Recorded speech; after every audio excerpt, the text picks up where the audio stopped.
In this video, I'm going to show you how to use the results of a kinase substrate enrichment analysis to create a network on Cytoscape. Kinase enrichment analysis is often the most powerful approach to estimating changes in a kinase activity based on the collective phosphorylation changes of its identified substrates. We will use the data resulting from this analysis to highlight features in the network in a way to present a more compelling story. If you don't have Cytoscape, just go ahead and download and install the software.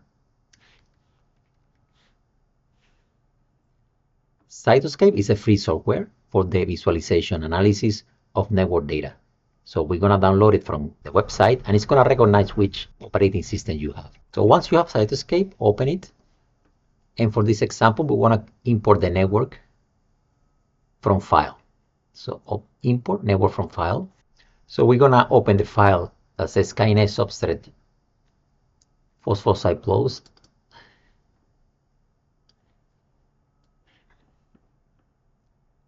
And these columns, these are the kinases.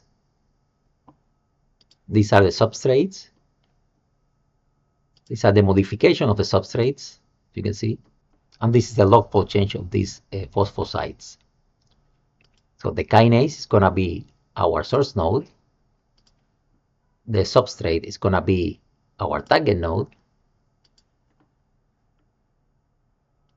And the log to fold change is going to be the target node attribute.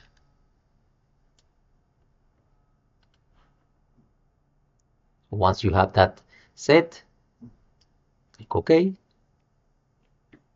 And then a network will open with all these substrates and kinases.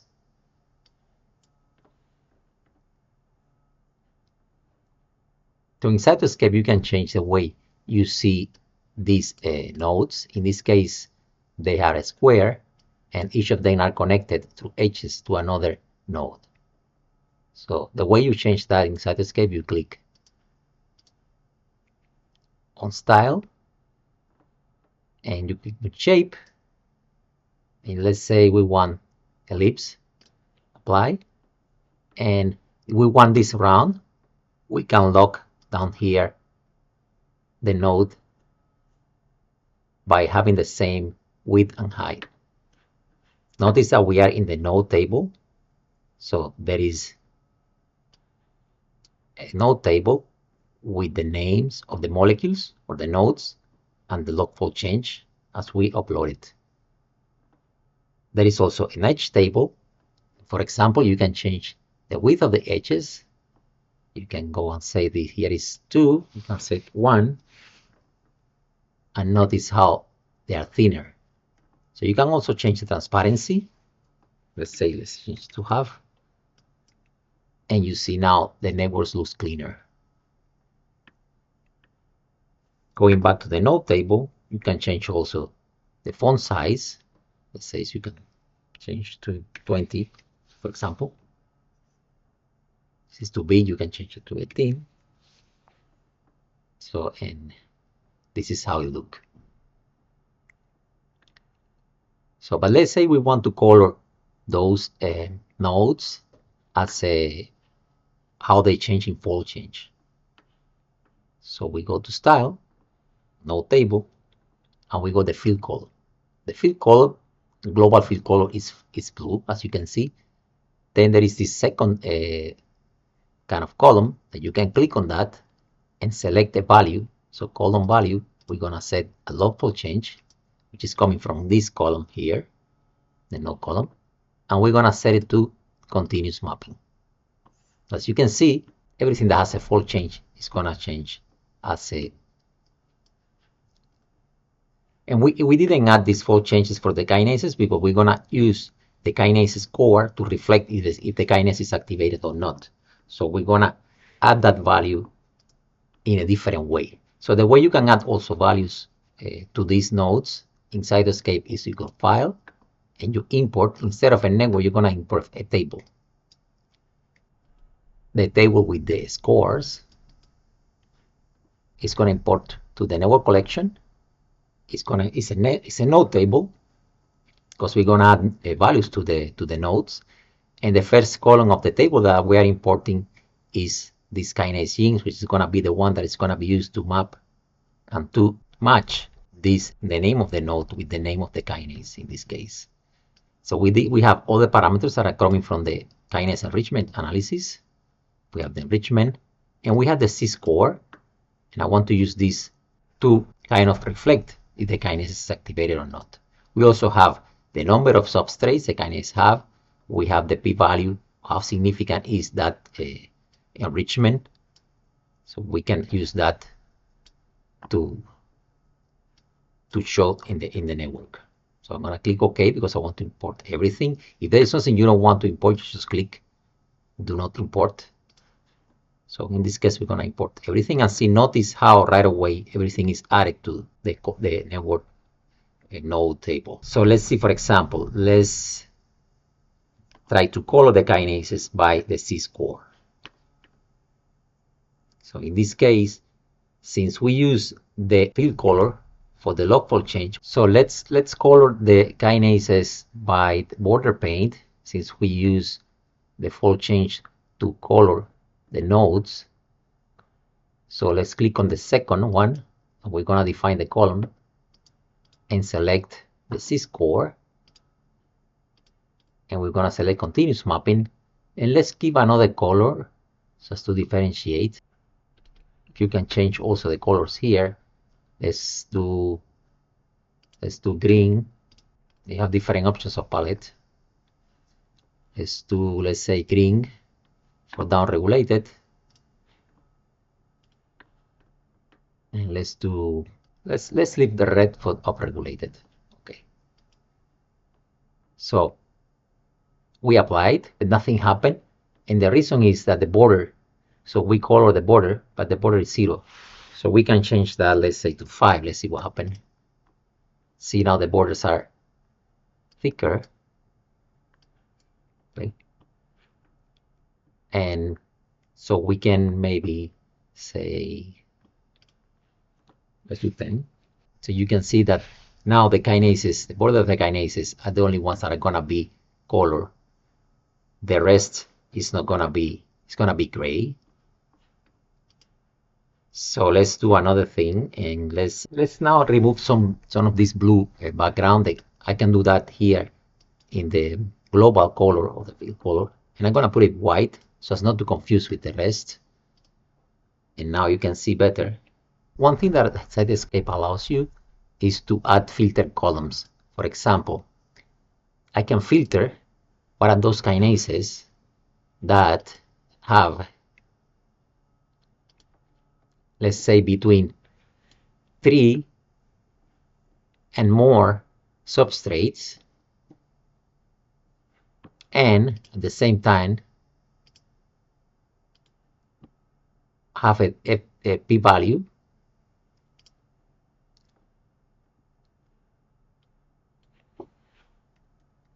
less than 0.05. So see, those now are highlighted in yellow. I can take out those kinases with their substrates, and the way you do that is Cytoscape. You click select nodes, first neighbor of selected nodes, and undirected, since there is no direction in this network. Notice how I'm selecting those nodes that interact with the kinases that I already selected. And I can, using this icon, create a new network from selected node of all edges. And all my networks are going to be here. This is the original network, which is 122 molecules total. Now I have 293 that pass the cutoff that I set in this filter.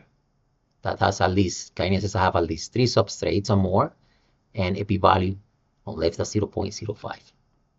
So yeah, I can rename, right click and rename the network. And I can say this is in 3 or more, and p 0.05. Okay, if that's not evident, I can, to make it evident, I can say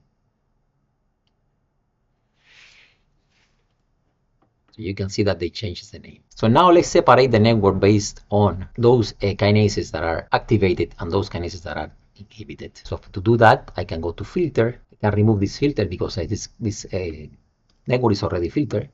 And let's add the column filter. And I'm gonna use those kinases that have C-score, for example, that are between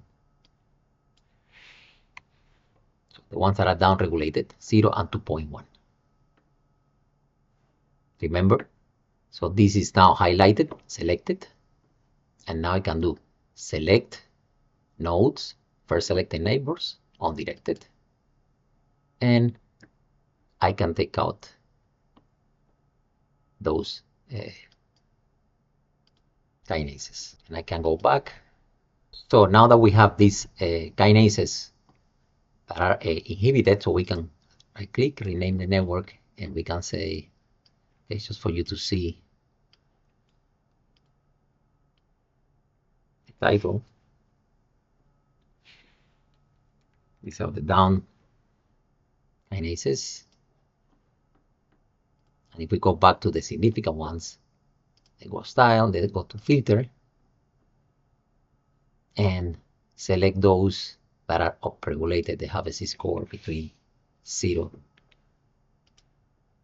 We're going to select nodes, undirected, and then we're going to pages. So now we're going to call this one.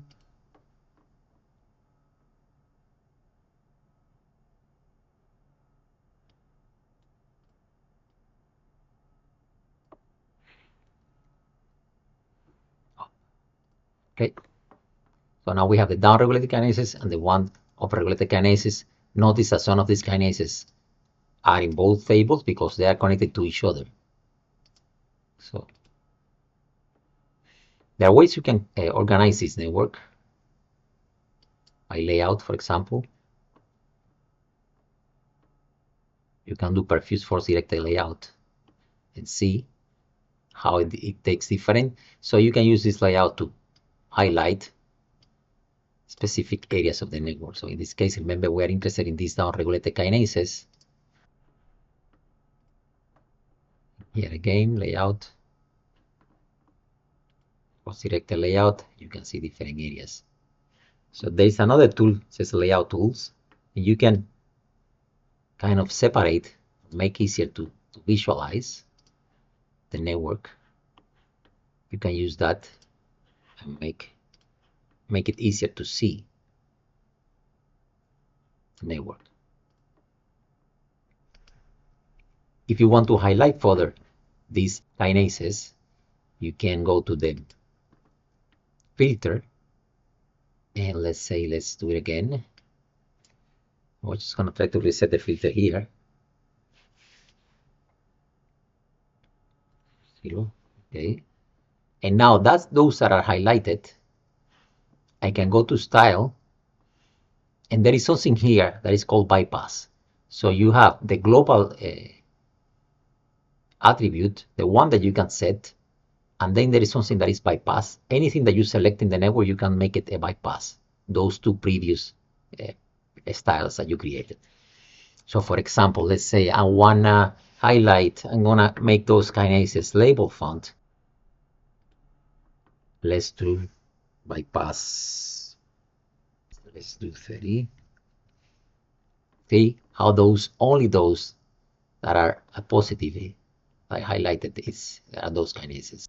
So you can also, for example, do other bypass. You can select again the style, the filter, and let me reset the filter. And here I can style also. Let's say I want to change the shape, and I can bypass and make it a diamond. So if you notice, and also the size of the diamond is 35. Let's do those are gonna be, let's do 40. Let's do something bigger. Let's do 50, and see. Notice that those are now bigger. So I highlighted those kinases. So there are many things you can do to tell the story of your data and through visualizations on Cytoscape.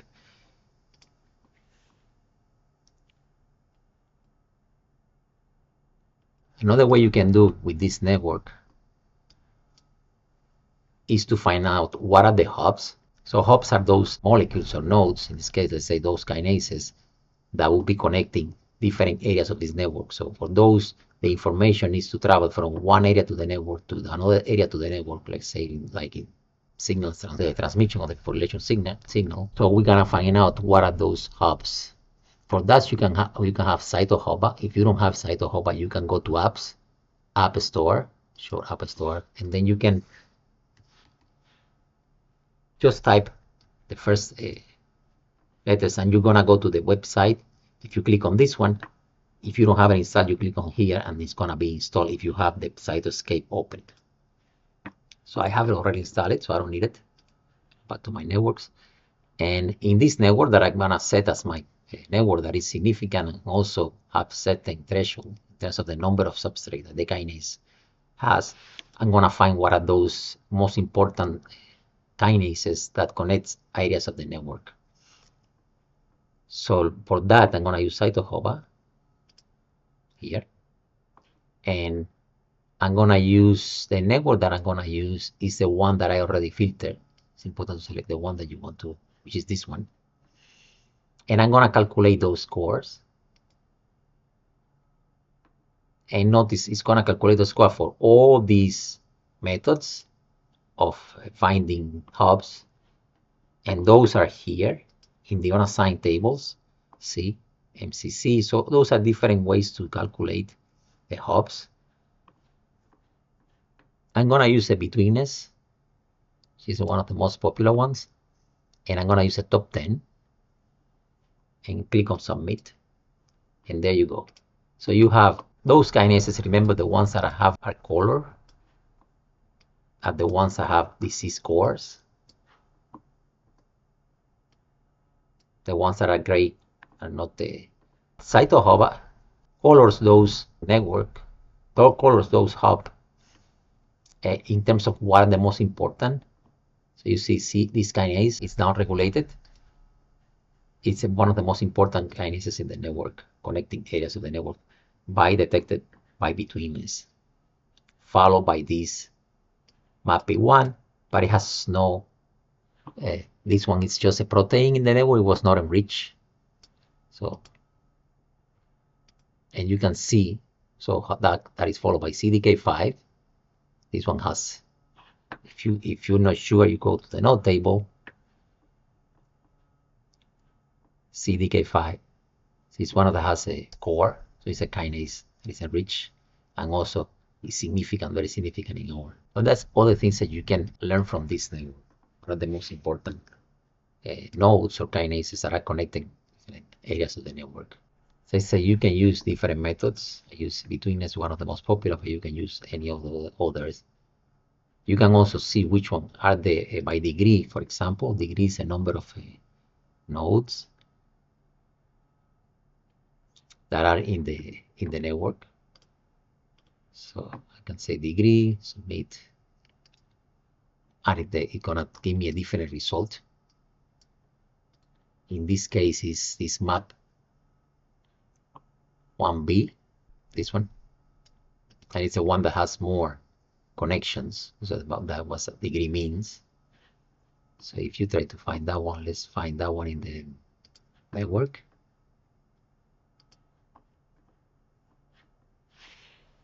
Map 1B, for example, you can search here also map 1B. And here it is. So it will be this one. Has more connections in the network. You can have these nodes, for example, that are surrounded by many other nodes, but they are not central. They might be away, and they might not connect the different areas of the network. So that's something you have to look at your data.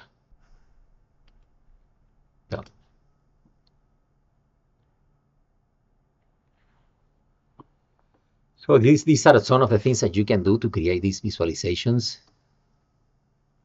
You can bring more annotations and add it and change the styles, etc. Another thing you can do is, for example, if you have a string database, you can try to stringify the network. So the way, if you don't have a string, for example, you can say, okay, applications, App Store, App Store, and you can search for a string, search, and you go to the string app. And if you don't have it, you install it. I already have it. So I'm just gonna use it. And let's say I wanna annotate this network that contains my down-regulated kinases that are which activity is down. And what I can do is go to the app, string, and stringify this network. But I think we have enough for today, and this is something I'm gonna show in another video.